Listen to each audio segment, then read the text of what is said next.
देख रहे हैं, मैं इमरान खान हूं। सबसे पहले ईमान मजारी साहिबा को सजा सुना दी गई, उनके शौहर हादी अली चट्टा को भी सजा सुना दी गई है। उन्हें गुज़िश्ता रोज तशद्दुद करके गिरफ्तार किया गया था। कानून नाफिज करने वाले इदारों ने उन्हें नेफे से पकड़ा, उन्हें गर्दन से दबोचा और टॉर्चर करते हुए लेकर साथ चले गए। अब खवातीन के ऊपर मर्द हजरात इस तरह तशद्दुद करेंगे, ये पाकिस्तान में एक नई किस्म की पॉलिटिक्स, एक नई किस्म की पॉलिसी मुतारिफ करवाई गई है। कल अगर मरियम नवाज को या बख्तावर को या उसकी बहन है छोटी आसिफा, अगर इनको चपेड़े चुपेड़े मारे पुलिस वाले या इनको गर्दन से पकड़ के दबोच लें या इनके नेफे में हाथ डाल दे, तो फिर पीएमएलएन कैसे मजम्मत करेगी? ये सवाल तो पैदा होगा ना।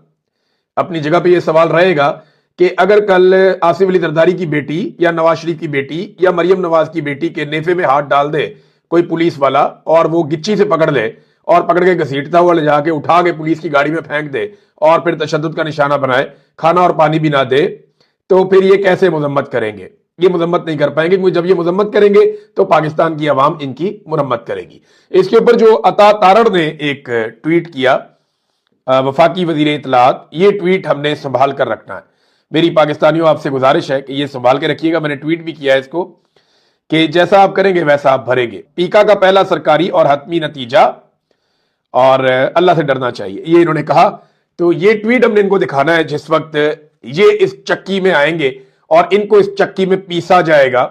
यानी एक लम्हे के लिए सोचे ना कि आसिम मुनीर की बेटी के साथ यही हो, ये जो अभी हुआ ईमान मजारी के साथ। जैसे ईमान मजारी के साथ वो आजादी मांगती है ना, और क्या मांगती है? इंसानी हकूक मांगती है। अगर किसी जर्नैल की बेटी नहीं मांगती या फील्ड मार्शल की बेटी नहीं मांगती तो भी उसका कसूर है, आपने उसकी और तरह तरबियत की है। ये बच्चे आजाद पैदा हुए, इनके दिमागों में गुलामी नहीं है, ये आजादी के साथ जिंदगी गुजारना चाहते हैं। तो बहरहाल सजा सुना दी गई ईमान मजारी को और उनके शौहर को। मजमूई तौर पे 17 साल ये सजा बनती है। 3 करोड़ 60 लाख रुपए का जुर्माना भी इन्हें कर दिया। यही पीका कानून एक दिन पीएमएलएन पे लगेगा, बस आपने भूलना नहीं है, भूलने नहीं देना। यही बिलावल पे भी लगेगा, आपने भूलना नहीं है, भूलने भी नहीं देना। यही फजल रहमान पे लगेगा जो इस सिस्टम का सहूलतकार है, आपने भूलना नहीं है और भूलने भी नहीं देना। अदालतें कई मरतबा इमरान खान साहब को वीडियो लिंक पर पेश करने के लिए कह चुकी है। बहुत दफा कहा अदालतों ने कि लाओ इमरान खान को वीडियो लिंक पे पेश करो। आज तक कभी ये बहाना, कभी वो बहाना, कभी नेट नहीं आ रहा, कभी लिंक डाउन हो गया, कभी इमरान खान साहब का वहां पे ये प्रॉब्लम है, वो प्रॉब्लम है। लेकिन जैसे ही अदालत ने कहा कि ईमान मजारी को और उनके शौहर को वीडियो लिंक पे पेश करो, तो 5 मिनट लगे हैं, सिर्फ 5 मिनट लगे हैं। जज मजूका साहब ने जितने भी किसी मुलजिम को हक मुयस्सर होते हैं वो सारे छीन लिए। मिसाल के तौर पे ये साकिब बशीर साहब बताते हैं, जज अफजल मजूका ने ईमान मजारी और हादी अली चट्टा का आज हक के जिरा खत्म कर दिया, 342 का बयान देने का हक भी खत्म कर दिया और फिर हतमी दलाइल का हक भी खत्म कर दिया और 10-10 साल की कैद और जुर्माने की सजा सुना दी। ये तो जनाब मजबूरी तौर पे 17 साल बनती है, दीगर सजाएं भी हैं इसके अंदर। अब ईमान मजारी के बारे में जब जज ने कहा जी पेश करें उन्हें ऑनलाइन, तो अदालत क्यों नहीं लेकर आ रहे जनाब उन्हें? लॉ एंड ऑर्डर का मसला बन रहा है। एक निहत्ती लड़की से, कमजोर लड़की से आप इतना डर गए हैं। बहरहाल चले, उन्होंने कहा जी पेश करें, तो 1 मिनट से भी कम वक्त में इन्हें पेश किया गया, थोड़े से वक्त के लिए, और अडियाला जेल से वीडियो लिंक के जरिए अदालत में पेश हुए। जज मजूका ने कहा कि आप जरा शुरू करें। ईमान मजारी ने पहले पूछा कि क्या मीडिया यहां पे मौजूद है अदालत में, फिर कहा हम पे तशद्दुद किया जा रहा है, हमें पानी और खाना नहीं दिया जा रहा, तुम अपनी नौकरी कर रहे हो, ये जज को कहा, तुम्हारी वजह से ये सारा कुछ हो रहा है, हम अदालती कार्रवाई का बाइकआउट करते हैं। ईमान मजारी पहले उठकर चली गई, फिर हादी अली चट्टा कुछ कहना चाहते थे, फिर वो भी उठकर चले गए। वीडियो लिंक बंद हो गया। जज साहब ने अपने अमले को कहा ये क्लिप काट कर मुझे भेज दें और फैसले का इंतजार करें, फैसला देता हूं। फिर जज ने वही फैसला कहा जो जज को लिख कर दिया गया था। वो मैं क्यों कह रहा हूं, ये जरा एक आप इस फैसले के अंदर ना, ये एक पैराग्राफ है, ये देखिएगा। Promoted the agenda of prescribed individuals and organisations, the accused person declared the Pakistan state as terrorist state in their tweets. Currently there are 4 countries designated as terrorist states, which are Cuba, the Democratic Republic of Korea, Iran and Syria। यानी आपकी अदालत फैसले में कह रही है कि इस वक्त दुनिया में 4 दहशतगर्द ममालिक हैं جن میں ایک شام ہے، ایک ایران ہے، اور ایک کوریا ہے، اور ایک کیوبا ہے۔ اندازہ کریں آپ کی عدالت کہہ رہی ہے، اور بھئی دنیا تو کہتی رہتی ہے پاکستان اس کو مانتا ہے یا نہیں مانتا۔ کیا پاکستان یہ مانتا ہے کہ ایران ایک دہشت گرد ریاست ہے؟ تو ہم نے جو تعلقات رکھے ہوئے ہیں ایک دہشت گرد ریاست کے ساتھ رکھے ہوئے ہیں۔ ہمارے اسلام آباد میں ایرانی سفیر کیوں ہیں؟ ہماری جگہ جگہ ایران کے کونسل خانے کیوں ہیں؟ اور پاکستانی سفارت خانہ پھر ایران میں کیوں ہے اگر ایک دہشت گرد ملک ہے وہ تو؟ یعنی میں حیران ہو جاتا ہوں کہ یہ جج کے دماغ میں بات کہاں سے آئی۔ وہ کہہ رہے جی both the accused persons are advocates by profession and they have fully acknowledged that the Pakistan is not included in the list of terrorist states, but they have intentionally in their tweets mentioned the Pakistan as a terrorist state, which in fact is the agenda of BLA and TTP۔ دیکھیں یہ جو جملے ہیں نا، کہہ رہے ہیں جی کہ اس لسٹ کے اندر جو بنی ہوئی ہے عالمی سطح پہ، اس میں پاکستان تو ہے ہی نہیں دہشت گرد ریاست کے طور پہ، لیکن یہ وکیل ہیں، یہ جانتے بھی ہیں، اس کے باوجود انہوں نے پاکستان کو دہشت گرد ریاست کہا۔ در حقیقت یہ بی ایل اے اور ٹی ٹی پی کے ایجنڈا کو فالو کر رہے ہیں۔ اب ذرا ایک بات آپ ذہن میں رکھیں کہ یہ جو جملے لکھے گئے ہیں نا، یہ ایک عدالت کے جملے ہے ہی نہیں۔ میں نے کئی وکلاء کو دکھایا، میں نے کہا جی آپ ان کو پڑھیں نا، آپ بتائیں کہ آپ کوئی جج ایسا لکھتا ہے؟ انہوں نے کہا جی نہیں، یہ جج کا نہیں ہے۔ لیکن کیونکہ میں ایک صحافی ہوں، ساری زندگی انہی چیزوں کو پڑھنے میں گزری ہے، تو اس قسم کے نا ہماری ملٹری اسٹیبلشمنٹ کی طرف سے جو ڈاکومنٹس آتے ہیں نا، ان میں اس قسم کی تحریر ہوتی ہے۔ یہ تحریر اور یہ ساری چیزیں کہیں اور بن کر آئی ہیں، یہ فیصلہ بھی کہیں اور ہی بن کر آیا ہے، اور یہ فیصلہ یہاں پہ جج صاحب کو دیا گیا، جج صاحب نے ایز اٹ از سنا دیا۔ اس سے زیادہ اس میں اور کوئی کہانی اور اس کی کوئی اور اوقات نہیں ہے۔ تو میں نے کل پاکستانیوں کو کہا تھا اپنے بچوں کو اچھا غلام بنائیں، انہیں غلامی سکھائیں، انہیں بتائیں کہ انہوں نے جوتے پالش کرنے ہیں، مریم نواز کی بیٹیوں کے، ان کے پوتے پوتیوں کے، زرداری کے بھی نواسے پیدا ہو گئے ہیں، ان کے بھی جوتے پالش کرنے ہیں، اور جو بھی جرنیل آئے اس کے بچوں کے بھی جوتے پالش کرنے ہیں۔ اپنے بچوں کو اچھا غلام آپ پاکستان میں بنائیے۔ اگر آپ چاہتے ہیں کہ آپ کے بچوں کو کوئی تکلیف نہ پہنچے، ہاں یہ کہ آتے جاتے کوئی پولیس والا چپیڑ مار دے تو گلہ نہیں کرنا، آتے جاتے کوئی کپڑے اتار کے تلاشی لے لے تو گلہ نہیں کرنا، کوئی ویسے ہی کسی بڑے آدمی کو غصہ آ جائے، کوئی 4 ٹھڈے مار دے تو زیادتی کر دے، کوئی ایسی چیز کر دے، آپ نے برا نہیں منانا۔ اگر آپ کی بچیاں کسی جج کی گاڑی کے نیچے آ جائیں تو بالکل آپ نے مائنڈ نہیں کرنا۔ اپنے بچوں کو ذہنی طور پہ تیار کریں کہ اگر جج کا بچہ آپ کو گاڑی کے نیچے دے دے، کسی جرنیل کا بچہ آپ کو گالی دے دے، چپیڑ مار دے، کوئی زیادتی کر دے، کسی کرنل کی بیوی آپ کو ٹھڈے چھڈے مار دے، تو آپ نے بالکل مائنڈ نہیں کرنا۔ کوئی سیاستدان اگر آپ کو لوٹ کر لے جائے، آپ کا کاروبار لوٹ لے، تو آپ نے بالکل برا نہیں منانا۔ اپنے بچوں کو اچھا غلام بنائیے، انہیں بتائیے کہ اگر پولیس والا تھپڑ مارے تو اس کا شکریہ ادا کرتے ہیں، کوئی بلا وجہ آپ کو تنگ کرے تو آپ بالکل اس کی طرف مڑ کے نہیں دیکھ سکتے۔ اچھا غلام اپنی آنے والی نسل کو آپ بنا دیں۔ یہ کر لیں گے تو آپ کے بچے کچھ حد تک محفوظ رہیں گے۔ لیکن اگر آپ نہیں چاہتے کہ آپ کی اولاد غلامی میں زندگی گزارے، تو پھر اٹھ کے اس غلامی کے سلسلے کو بند کریں اور ختم کریں یہ ڈرامہ۔ یہ جو 70-80 سال سے پاکستان کو گرفت میں لیا ہوا، قابو کیا ہوا، بیڑا غرق کر دیا، معیشت سے لے کے معاشرت تک ہر چیز کا کاروبار انسانوں کے تباہ کر دیے، پاکستان کا ہر چیز پاکستان کی کے اوپر قبضہ کر لیا انہوں نے، پاکستان کے نظریے کے اوپر قبضہ کر لیا انہوں نے، تو پھر آپ نکلیے اور نکل کر پاکستان کو اپنے بچوں کے لیے آزاد کروائیے۔ اگر آپ نہیں چاہتے کہ آپ کے بچے ان کے بچوں کی غلامی کریں، تو پھر آپ غلامی چھوڑ دیں اور نکل کر چند دنوں میں پرامن طریقے سے ان کا قبلہ درست کر دیں۔ بس چند دن کی بات ہے، زیادہ لمبی بات نہیں ہے۔ ایک آدمی جو دنیا کا مشہور ترین آدمی ہے، مقبول ترین آدمی ہے، وہ آدمی جیل کاٹ رہا ہے آپ کے بچوں کے لیے، اور آپ اپنے بچوں کے لیے کچھ بھی نہیں کر رہے۔ مرضی ہے آپ کی بھائی۔ اب ناظرین، رضوی برادران میں سے ایک کی بازیابی کی خبر آ رہی کہ چھوٹا والا بھائی کہیں مل گیا انہیں، اور یہ گرفتاری ڈال رہے ہیں۔ دیکھیں، میں نے آپ کو کہا تھا کہ ان میں سے ایک زخمی بھی ہے، اللہ کرے وہ زندہ ہو، اور دوسرے کے بارے میں نے آپ کو کہا تھا کہ یہ گرفتار ہو گئے دونوں، اور یہ ایجنسیوں کی حراست میں، ایجنسی نے اٹھا کر لے گئی ہیں۔ انٹیلیجنس ایجنسی کے پاس یہ دونوں بھائی ہیں۔ اب جناب یہ خبر دی جا رہی کہ ان میں سے ایک گرفتار ہو گیا، تو بس اب میرے خیال میں معاملہ تو پورا ہو گیا۔ جو انہوں نے اب اسرائیل کے ساتھ بھی معاملات کرنے تھے وہ بھی ہو گئے، کسی نے سر بھی نہیں اٹھایا، تحریک لبیک تو بالکل نظر ہی کہیں نہیں آئی۔ اور پاکستان میں یہ سارا کچھ جو بھی ہوا، غزہ پیس بورڈ کے حوالے سے اسرائیل کے ساتھ ایک شاندار ورکنگ ریلیشن پاکستان نے پہلی مرتبہ تاریخ میں قائم کیا۔ شہباز شریف صاحب نے جو یہ پیپر اٹھا کے دکھایا، تو یہ تصویر پاکستان کی ایک تاریخی تصویر ہے۔ जो ये बताएगी कि पाकिस्तान की पॉलिसी में डोनाल्ड ट्रंप की बरकत से एक बहुत बड़ा शिफ्ट आया था और फील्ड मार्शल आसिम मुनीर और शहबाज शरीफ की दिन रात की मेहनत के नतीजे में इसराइल और पाकिस्तान पहली मर्तबा करीब आए थे। ये तस्वीर हमेशा तारीख में इस अलामत के तौर पे जिंदा रहेगी और इसको सेलिब्रेट भी बहुत किया शहबाज शरीफ ने और फील्ड मार्शल ने। वहां पे ये बहुत खुश थे, कह लगा रहे थे, एंजॉय कर रहे थे, इनके चेहरों पे शादमानी टपक रही थी। तो अब इन दोनों भाइयों में से एक भाई जो है वो भी सुनने में आ रहा है कि पुलिस ने गिरफ्तारी उसकी डाल दी है, तो अगर दूसरा मौजूद हुआ तो उसकी भी डाल देंगे। सुहेल आफरीदी का नाजरीन फिर से बड़ा शानदार इस्तकबाल हुआ मर्दान में, नौशहरा में बड़ी तादाद में लोग निकले हैं, लोग रिएक्शन दे रहे हैं और हर चौक डी चौक का जो नारा है वो अब शिद्दत इख्तियार करता जा रहा है।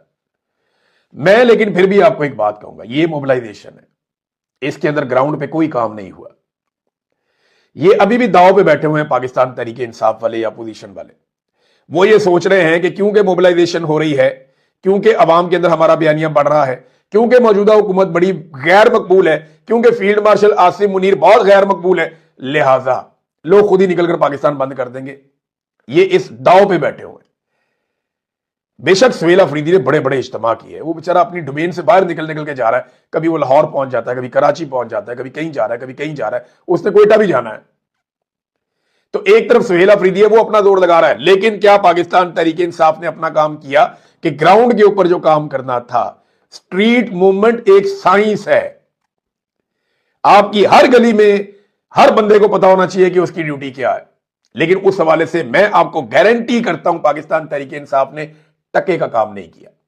तहरीके इंसाफ सिर्फ इस दाव पे बैठी हुई है कि लोग सुहेल अफरीदी और इमरान खान साहब की मकबूलियत और इस चक्कर में जो इमरान खान साहब ने कह दिया बस लोग निकल आएंगे और हर चीज बंद कर देंगे, बगैर प्लानिंग के ऑटो पे लग के सारा कुछ हो जाएगा।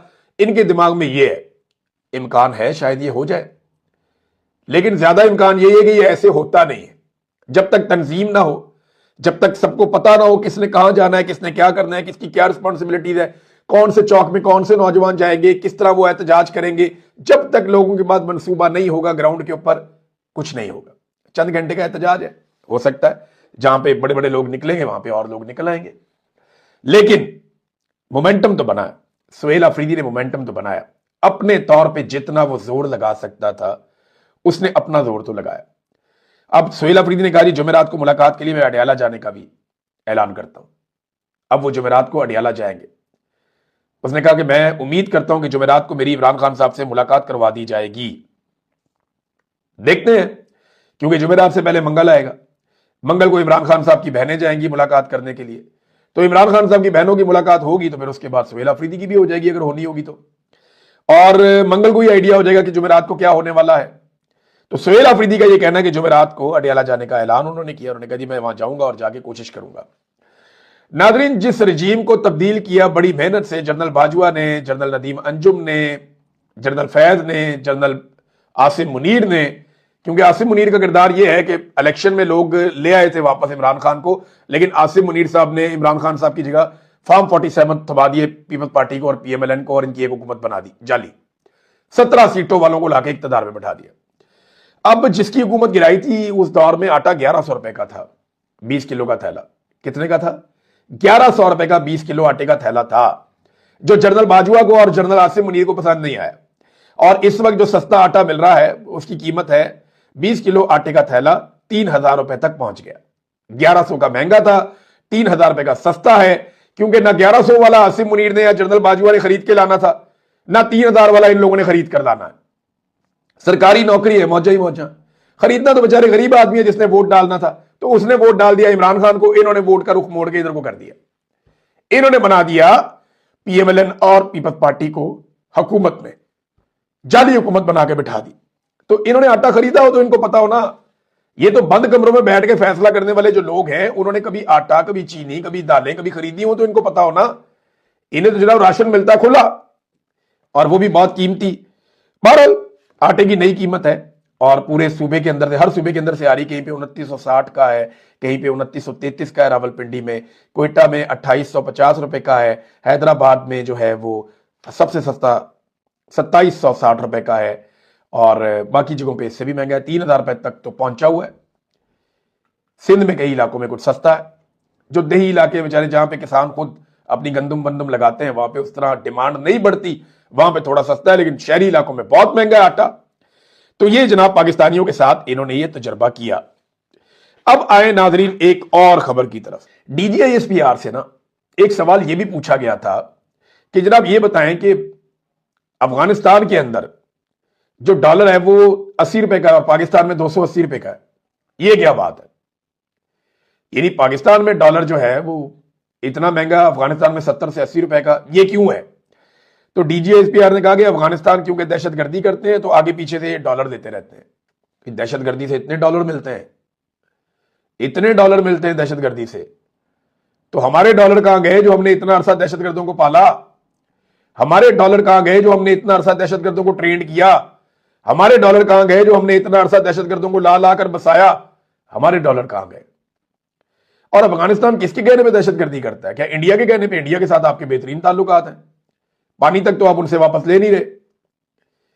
क्या इसराइल के कहने पे? इसराइल के साथ आपने वर्किंग रिलेशनशिप डेवलप कर लिया है। क्या ईरान के कहने के ऊपर? ईरान के साथ तो आपके ताल्लुकात हैं। अमेरिका के कहने के ऊपर? अमेरिका की आप गोद में बैठे हुए हैं। तो कौन है जो उन्हें डॉलर दे रहा है और कह रहा है जनाब इतने जाके अटैक कर दो? कौन कह रहा है? किसी का नाम लेना, बताएं कौन कह रहा है। इंडिया का नाम आप लेंगे तो इंडिया क्यों वहां पैसे देगा? इंडिया के साथ तो आपके बेहतरीन ताल्लुकात हैं इस वक्त। इंडिया को क्या चाहिए? पानी चाहिए, इंडिया ने रोक लिया। इंडिया को क्या चाहिए? कश्मीर चाहिए, वो उनके पास है। और उन्हें क्या प्रॉब्लम है पाकिस्तान से? ना आप उनसे कश्मीर वापस मांग रहे हैं, ना उनसे आप अपना पानी छुड़वा पा रहे हैं, तो उन्हें तो प्रॉब्लम नहीं है। नाज़रीन, फजल रहमान साहब की घुमन घेरियां देख के बहुत मजा आ रहा है। फजल रहमान साहब जिन्होंने सारी जिंदगी अपनी सियासत कश्मीर पे, फलस्तीन पे रख के की, उम्मत मुस्लिमा के ऊपर रख के की, सारी जिंदगी उन्होंने ये चूरन बेचा फौज के साथ मिलकर, क्योंकि फौज के पास भी यही था बेचने के लिए। वो यही कहते थे कि हम यरूशलेम चले जाएंगे, हम दिल्ली फतह कर लेंगे, हम श्रीनगर फतह कर लेंगे, हम यरूशलेम को फतह कर लेंगे और वहां जाकर हम बैठ जाएंगे, हम काले झंडे लेकर निकलेंगे। यही सौदा पाकिस्तान के मौलवी बेचते थे। अब मौलवी बेचारे मुंह छुपाते फिरते हैं। फजल रहमान साहब को समझ नहीं आ रही मैं जाऊं किधर। यानी वो बड़के भी नहीं मार सकते, क्योंकि सारी जिंदगी जिनके साथ रहे हो उनके खिलाफ बड़के तो नहीं मारी जाती ना।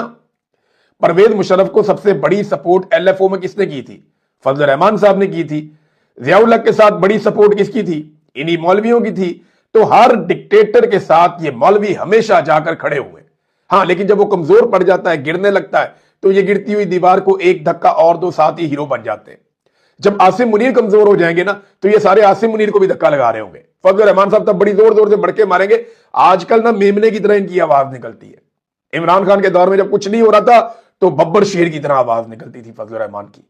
आजकल जब बहुत कुछ हो गया, फजल रहमान साहब की आवाज मेमने की तरह निकलती है। बहुत सारे मौलवी बेचारे फिक्रमंद है कि आइंदा हमने सियासत किस बात पे करनी है। कई मौलवी बेचारे मंजरे आम से गायब ही हो गए। हाँ, मगरबी मीडिया बोल रहा है, मगरबी मीडिया इसे बोर्ड ऑफ वॉर क्रिमिनल्स लिख रहा है। वो इसे एक बैनुल अक़वामी धोखा करार दे रहे हैं और अफसोस है कि हम इस धोखे का हिस्सा बन गए। वॉशिंगटन पोस्ट के मुताबिक ट्रंप का गजा मास्टर प्लान हकीकत से बहुत दूर है और जमीनी हकायक से मुतजाद है। यानी जो इनका प्लान है वो जमीनी हकायक से बिल्कुल अलग थलग है, वो वहां पे मुमकिन नहीं है। गजा पीस बोर्ड का जो चार्टर लीक हुआ है, जरा उसके चंद नुकात मैं आपके सामने रखता हूं। इस पूरे चार्टर में कहीं भी गजा का जिक्र नहीं है। ये जो आप इसको भी नाम दे रहे हैं ना, गजा पीस बोर्ड, इसका नाम फ्यूचर में पड़ जाएगा बोर्ड ऑफ पीस। ये इसका फ्यूचर में नाम होगा बोर्ड ऑफ पीस। और ये चार्टर गजा का नहीं बल्कि ये एक इंटरनेशनल ऑर्गेनाइजेशन बन जाएगा और ये अक़वाम मुत्तहिदा की जो करारदाद थी 2803, ये उससे मुताबिकत भी नहीं रखता। ये जो गजा पीस बोर्ड है, इसका जो चार्टर है, बोर्ड ऑफ पीस सिर्फ गजा के बारे में नहीं है, ये बाकी भी इधर उधर की चीजें भी किया करेगा और बहुत सारी चीजें करेगा। ये एक मुतबादिल इदारा अमेरिका ने खड़ा कर दिया अपने मफाद के लिए। फिर इसमें इसराइल को इन्वाइट किया गया, इसमें फलस्तीन को इन्वाइट ही नहीं किया गया। इसराइली वजीर आजम स्विट्जरलैंड सिर्फ इसलिए नहीं गया शमूलियत के लिए क्योंकि स्विट्जरलैंड की हुकूमत ने यह कह दिया था कि अगर नेतन्याहू यहां पे